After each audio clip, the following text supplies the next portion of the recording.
ম্যাটারই ছিল না। এইবার আসেন, আপনি প্রতিশ্রুতি দেওয়া, সবাই প্রতিশ্রুতি দেয়, আপনি এখানে এসে জানলাম যে 20,000 কিলোমিটার খাল খনন করবে আর 50 কোটি বৃক্ষরোপণ করবে। আপনি লিখে রাখেন, you just note it down. দেখে আদৌ বাস্তবসম্মত কিনা। আমি ইতিমধ্যে ক্যালকুলেট করলাম, 20,000 কিলোমিটার খাল খনন মানে যদি 5 বছর মেয়াদ পান, নাকি 5 কোটি, আপনি ভালো করে দেখেন 50 কোটি। আপনি টিভি স্ক্রলে দেখছেন, আপনি এখানে লেখা আছে কয় কোটি।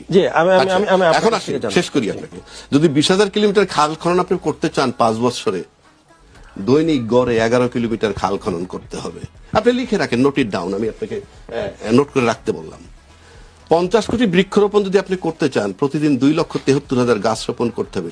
লিখে রাখেন, দেশটাই তো থাকবে না। 20,000 কিলোমিটার খাল খনন করলে সব নদী।